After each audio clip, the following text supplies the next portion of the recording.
My mum's 82. She was diagnosed with Alzheimer's disease 5 years ago, and my father has been caring for her since then.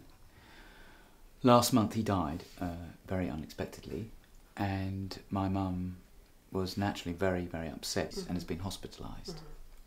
Now at the moment the doctors are saying that she's ready to leave, but that she's not ready to go home.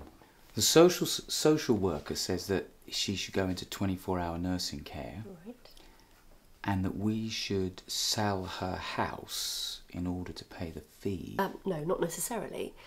Do you agree that your mum is too unwell to go home? Do you think it's possible that she could go home with a package of care, which means people there to look after her in her own home?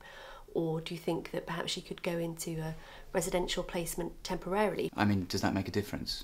It would make a difference, yes, because if she goes into care as a temporary resident rather than as a permanent resident, then social services have to ignore the value of her home, of your parents' home. They have to ignore it completely. Yeah.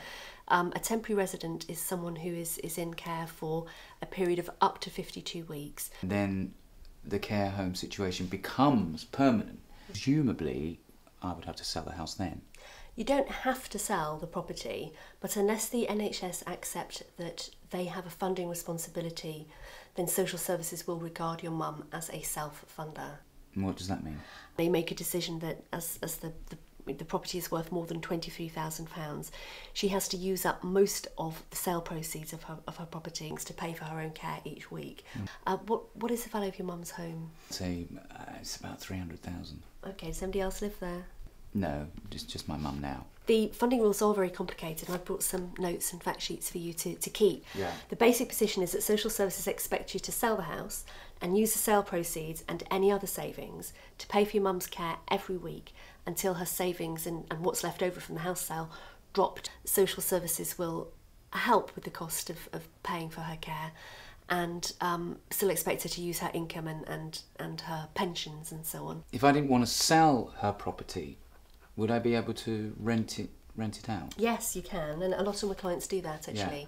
So if the NHS were prepared to pay for mum's care, presumably then I wouldn't need to sell the house at all. Unfortunately, it isn't that straightforward. You or I would ask the local primary care trust, which is basically the NHS, to do a comprehensive assessment of your mother's needs. What the nurse assessor does is she looks at 11 care domains, 11 areas of care, and she ranks your mum in each area. And if they agree that she has eligibility, then the nurse assessor will say that your mum is entitled to full funding. This could be 3 months, 6 months, a year or longer. But I mean, she does have health needs, otherwise she wouldn't have been in hospital or worse, in a nursing home. Again, unfortunately, it isn't that straightforward.